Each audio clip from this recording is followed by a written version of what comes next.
Have you ever wanted to be George Washington? Nope, not a single thought of it? Well, I certainly have. You might take that just from, me choosing to do this run. Now, this is obviously taken inspiration from Nurbit's Can You Beat Fallout as Abraham Lincoln videos. But instead of the 16th president, why not the first? So today we will see if you can beat Fallout New Vegas as George Washington. The rules of this challenge are pretty simple. I dressed colonial, so basically I downloaded a Minutemen General outfit to be as close to Washington as I possibly could. I downloaded a flintlock mod, which allows you to, of course, have a flintlock, because there's not many functioning still, like 500 years after they existed. I also downloaded a cutlass mod, which is basically a sword that he would have used. Now, when it comes to the factions I'm going to be siding with, I feel that I will be siding with Yes Man. I want to make my own nation independent from all the tyrants and leaders that try to take over. You may also see that I forgot to name myself George or Washington or something akin to that. I do end up fixing this later when you have the last chance to change your name. And as you see right now, I am trying my best to look like him, and failing horribly. I eventually find something that I like, which is this. You're going to be seeing this ugly mug for the rest of the run, so I hope you all enjoy it. Because I certainly did. Yay. So Doc Mitchell gets me out of his bed and takes me over to the vigor tester. You will see that I chose a 6 in intelligence because I believe that he was slightly above average, at least clever. 6 in charisma because he did become the president after all. 5 in strength and endurance because, well, I'm not quite sure of his physical capabilities. A 4 in perception just because, well, I don't really use perception that much. 4 in agility because he didn't look like quite an agile man. And 10 in luck because, well, when you think about it this way, you beat one of the biggest armies in the known new world, and you only have a bunch of hillbillies and farmers behind you, and you still win and make a country. That's pretty good. My tag skills this time around are melee weapons, speech, and guns. Guns because of the flintlock, melee weapons because of the cutlass, and speech because, well, he was the president after all. You had to assume he was good at public speaking. So for my traits this time around, I chose skilled and heavy-handed. Why? I'm not quite sure. I just thought they worked for George Washington. So after that, I get off the couch and I just walk out. I don't need Doc Mitchell no more. I also make sure to drop all of my DLC items because I do not need them. If he didn't use them, then I won't use them. Except one thing. And that's the binoculars, because I thought, hey, I'll use it as a spyglass. Spyglasses existed during George Washington's life. I also end up keeping the Vault 13 canteen because canteens existed back then. Like, of course they did. So I go over to this truck and I find the Minutemen General outfit. And, well, this is about the only armor I will ever wear. And that's not saying it's bad at all. It's really good, in fact. Plus, it also brings an overall very, very sexy look to this old man that I'm playing as. I briefly stop at Dark Mitchell's just to try on this hat and see if it would fit a tricorn hat that would be, colonial standard. However, I do not end up liking the look and I ditch the hat for the time being. I also stop by Chet's because he has something very important to me, the flintlock pistol. Unfortunately, I have no caps for the gun or its expensive ammo, which is cap and ball rounds. Cap and ball torture. I just thought of that one. After a bit of wandering, I wander a bit too far and I get to change my name, which I changed to Washington. So now, the true game can begin. So what I came looking for is the cutlass, which as you see is right here. Now, I could not find this in 20 minutes, so I had to go back to the official mod site and look at it to find the location of it. And as you see, it fits him pretty well. I really end up liking how the sword and the outfit look. After doing the unskippable tutorial, I go and talk to Trudy about seeing what I can do for the town. Killing Joe Corncob. After rallying up the townsfolk, making my own makeshift army, we take the fight to the Powder Gangers, which is really, really easy with this cutlass. It's really good. As you see, I take Joe Cobb down in like 3 swings. Everybody else doesn't fare too well either, even the ones with shotguns. After killing all of the powder gangers, Ringo comes to give me my minuscule reward. You know, for saving the whole town and his ass. Which allows me to level up, which I put a lot of my skills into melee points, speech, and guns at some points. I will also, like, deviate and do barter. So for this perk, I choose Swift Learner, just to combat skilled. I go back to Chet's general store to see about my cap and ball torture, which, after selling all, and I mean all of the Powder Gangers stuff, I am able to afford the flintlock and the ammo for it. And as you're about to see, this gun is really, really awesome. I pop a quick little save here, just so I could test it out, in fact. The accuracy is horrible. I missed at a point-blank range, so that is like my go-to thing from this run. As you see, Ringo's head pops right off. It's powerful, but the accuracy sucks balls. After manipulating time and space, I set off for greener pastures, and by greener pastures, I mean the horrible, welcoming arms of the Mojave Wasteland. I make it to Primm in short time, where I spot my first dose of the NCR. Now, I will try my best to help the NCR this game, but I will not be siding with them, as Yes Man is my best bet to making an independent Vegas, meaning an independent nation, so that I can carry on my own freedoms. I also find the sheriff's hat, which I do wear for a remainder of the run, even though I thought it looked stupid in the later parts of the run. Speaking of personal freedoms, I introduced the escaped convicts to the right to bear arms, and for their right to have their brains paint the walls of Primm. With all that, I go into the Bison Steve Hotel, try and land a sniper shot on a few of the convicts. However, this is proved to be futile, because I don't hit shit. After liberating the hotel, I go to the Mojave Outpost to see if I can get Major Knight to support the town and be its protector. I do end up doing this, and my next place is to go to Nipton. After fighting some jackals to get there, I commit a canon event that every New Vegas player has done, no matter the context, and walk straight into the burning town that was Nipton. I go on to meet the furry with a major crucifixion fetish, and then leave him and his murderous gang to be at peace. I will not be siding with the Legion at all, but I will not attack them, so I will remain neutral in this matter, just as I have been lately. I go spread word of Legion atrocities just for some easy XP, and for the quest that Ranger Ghost gives you to check out Nipton. After attempting to do the quest where you kill the Nightkin that's harassing the Brahmin, I accidentally summon Satan into existence, who is Malcolm Holmes. Now, rest assured, I did not let this monstrosity live any longer than I had to, even after missing a majority of point-blank range shots. I decide to go help Boone for the time being, however I will not take him as a companion, because I don't want to hear about him crying about how his wife is dead. I also realized something very interesting that I've never seen before in New Vegas. If you do not grab the bill of sale when you shoot Jeannie Mae Crawford, Boone will get angry at you. So I do reload the save, and I do it the right way after grabbing the bill of sale this time. I wait a few hours and go talk to Manny Vargas to see about what I can do with the ghouls in RepCon. I actually decide to do a peaceful approach and tell the Davison that the Stealth Boys are no longer in the facility, and tell them to fuck off to a slightly yellower pasture of the Mojave Wasteland. I send Jason and his followers up to see Adam in the Great Beyond. Next up, I head to Boulder City to resolve tensions with the Great Khans and the NCR, which I do decide to do peacefully because I'm not a psychopath this round. After breaking into the Gunrunners HQ, I try looking for my next weapon, a blunderbuss.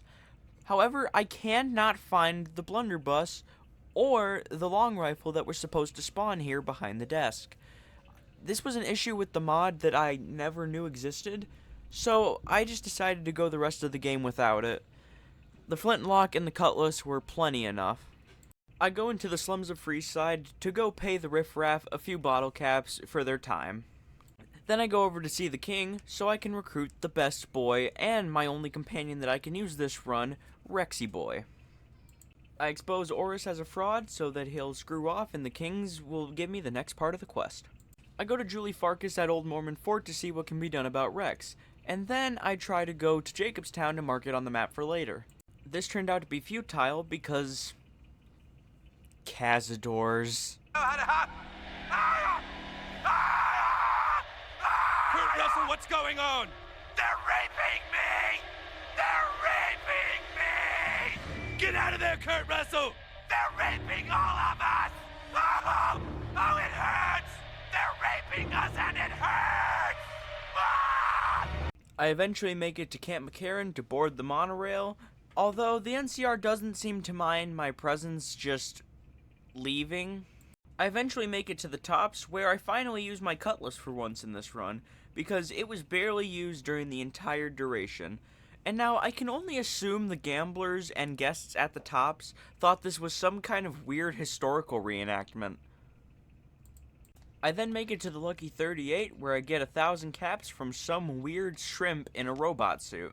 I then go watch the demonstration very closely with my spyglass, also so I don't have to hear Yes Man's cheese grater voice showing me the demonstration when I kill House later.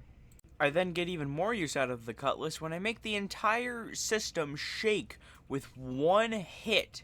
I decide to go to Gamora and paint the walls red because, in honor of Nurbit for inspiring me to make this video, he deserves some recognition for his crimes.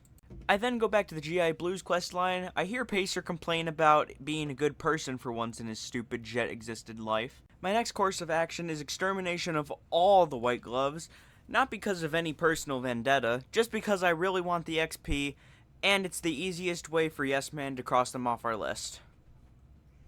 Now, of course, I do not have the President's opinion on this matter, although I do not think George Washington would be best pleased with cannibals in his new United States. I go back to Chet's for some more cap and ball torture just because he is the only vendor that sells these. Despite them being pretty expensive, I buy the whole stock and now I have 400 rounds. I went to go visit the Brotherhood of Steel. I do end up doing a bit of their quest line, but I ultimately ignore them just because why keep doing the quest if there's no option for peace with the Yes Man ending? I go take care of Ranger Dobson. He goes back to ironing Draco Malfoy's socks or whatever. I don't really know what Dobbies do. Dobby has cleaned the Master's socks. They were crusty and had these weird white-yellow stains on them. Ignoring the elves' trauma, I go over to the Boomer territory, where I shoot George immediately. Not only does he survive a cap and ball round, he also ends up surviving a bite from Rex, which usually kills them outright. But eventually, Rex gets the finishing blow, and I take all of his caps. I do end up getting the Brotherhood holotape, but I guess the Boomers aren't too fond of sharing their wealth, because they blow my legs out from under me, and I die. Ignoring the Brotherhood's mission from now on, and looking for affordable housing for my new America, I do finally make it through the barrage, and make it to Nellis Air Force. I promise Pearl that I will help out around the base, listen to the little shit's recollection of events on their history, and I help some kid achieve the redhead of his dreams. I feel that, Jack. I feel that, man. Next stop is Helios 1 to go scrap all the arrays, that way I can fix the solar panels at Nellis. The Boomers finally trust me enough to go raise the bomber from Lake Mead. I guess that affordable housing still is on the table. Now, I try to go raise the bomber, but my main enemy is normal human functioning, which is breathing, and apparently good posture too, as you see my death curl. I do eventually raise the bomber though, and I return to Loyal, tell him that it's all good, and that we can get this show on the road, which made me realize, if the Boomers ever went rogue, the rest of the Mojave's kinda fucked. They have bombs and planes, like how are you gonna stop that? With the knowledge they can finally be bees and live for 30 years, Pearl lists me in her will, and I finally attain godhood among the Boomers. And after what I can only assume has been a week after Caesar invited me, I finally show up to Cottonwood Cove and then the fort, just so I could go to the bunker and upgrade the Securitrons. After completing said promise, I have my very own Continental Army of Securitrons. With this, I should be able to liberate any faction that will control New Vegas and the Mojave Wasteland. With that, I report to Caesar. He fails to realize that the ground shaking was not the bunker exploding, but me activating my own continental army. With that, I leave the fort and I never come back. My next stop was Red Rock Canyon to talk to the Great Khans. I try to convince Papa Khan to break up with Caesar because their Yowie is just not meant to be. However, Regis tells me that he doesn't really want to side with Caesar anyway, so he tells me to dig up some dirt on Carl, which I do almost immediately. When Papa Khan reads that Caesar was cheating on him in Carl's diary, he goes ballistic and we all gang up on him, which I get the finishing blow because his brains paint the walls. However, even with all of this evidence, Papa Khan still doesn't want to leave Caesar just because I guess that's how toxic relationships go sometimes. So I have to get all his advisors to speak out against Caesar. After meeting one of my favorite characters in the game, I convince him that Caesar's no good dude, and they support me through and through. With that, I go to seek out another advisor who for some reason is in Quarry Junction. And because of that, I decide just to take out all the death claws. I don't really know, just for the love of the game, I guess. Which I did end up doing. After all that, I tell Melissa that Caesar's luncheon cannot be trusted. With all the advisors backing me on my claims, I go to Papa Khan, tell him that they should leave the Mojave, they could start somewhere else, because I do actually like the Khans a lot, like they're one of my favorite factions, so I just let them go on a slap of the wrist. Finally finished with all the main factions, I let Yes Man leave his mortal plane and go into House's computer. I told Yes Man that I did all of the faction quests while he was waiting, probably trying to am me from I have no mouth, but I must scream. I know that was definitely something he was planning. I tell him that I'm on good terms with the NCR, and I go to Hoover Dam to protect President Kimball. But I do one thing first. I go to Jacobstown to see if I could get Rex a new brain, because what is George Washington without a canine companion? He owns so many of them in his life. I pay for Ray's brain from Old Lady Gibson for the abysmal 700 caps that it was worth, apparently, even though it was just a dog's brain. So, that's what I'm going to put in Rex to increase his attack. I would also like to mention that I found a hunting rifle in the Gunrunners HQ. I have never used it. I did plan on using it in place of the long rifle that never came with the mod, but I never did end up using it for the challenge. Just letting you guys know. Marcus, for whatever reason, tells me that there's NCR mercenaries outside of Jacobstown. I have no idea how that became my problem. Maybe it's because I'm the president of the United States, but that's neither here nor there, so I just tell them that I'll go do it. It was a cakewalk convincing them to leave. I don't know why any of them just didn't speak to them. Like, Marcus seems to have a decent amount of charisma. In the end, I do get Rex his new brain, and he looks so happy. This is the best doggo I think I've ever seen, and I'm glad he will accompany me to Hoover Dam. Speaking of Hoover Dam, as soon as the president landed, he just got up in his vertibird and left. Like, seriously, I've never seen that happen before. I didn't do anything unusual. The engineer that was truly a Legion spy didn't plant the bomb, or the Legion sniper that kills the one in the watchtower. This just kind of happened. So, I guess I'll take the wind. However, I could not deal with this dastardly scoundrel running amok in the new Californian Republic halls, or my new country of America. With all of that, I prepare for the assault on Hoover Dam. I gotta say now, this was a great battle, a luxurious battle, an absolutely scrumptious battle, because I died a few times, but I killed a lot of Legion. It was amazing. Now, if I was the real president, I would make sure that all these Centurions pay for, killing George Washington again, and again, and again, and again. Now, of course, I do end up progressing through the dam quite easily after my Securitron buddy and Rex, straight up murder the Legion. The Praetorians were nothing. As you see, that guy's head turned into a squashed grape on a summer picnic day. Like, look at this. It is an absolute slaughter. 3 people, 1 flintlock. Like, I know that sounds like a bad porno title, but just like, that's what happened. Now, my plan for the Legate was very simple. I'm gonna shoot his fucking kneecaps out with a flintlock and then hit him with my cutlass a few times. So, I also maxed out my speech stat just above 80 so I could face him alone without the Praetorian backup, because those ballistic fists do a number on you if you're grouped up. One flintlock wielding anime character, a Cyberdog, and a Securitron against the Legion's toughest soldier.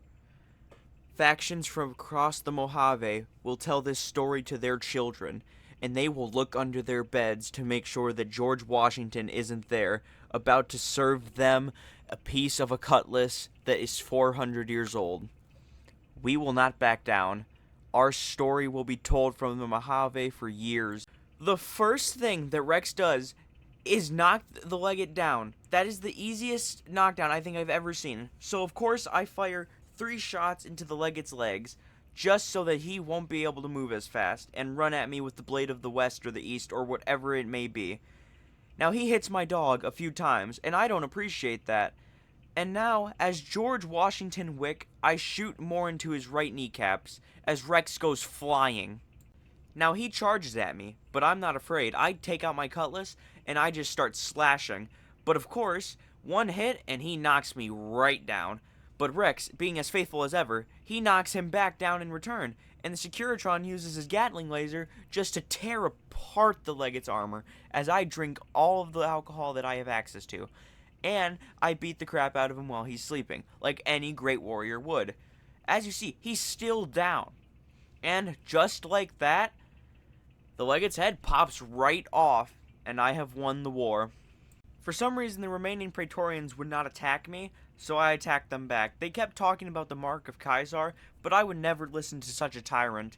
Not after what me and King George did.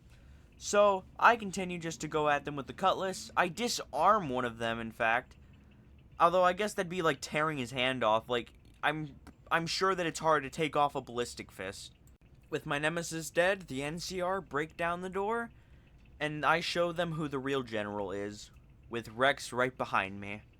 As the fake general walks in front of me, acting like he has some show of dominance. But right before he can put a word in, my Continental Army strolls right through the dust. Me and my advisor, Yes Man, we show him who's really boss. So, I tell General Oliver he better leave, or this entire army and all of its inhabitants are dead, including the general himself. And just like that, I beat Fallout New Vegas as George Washington.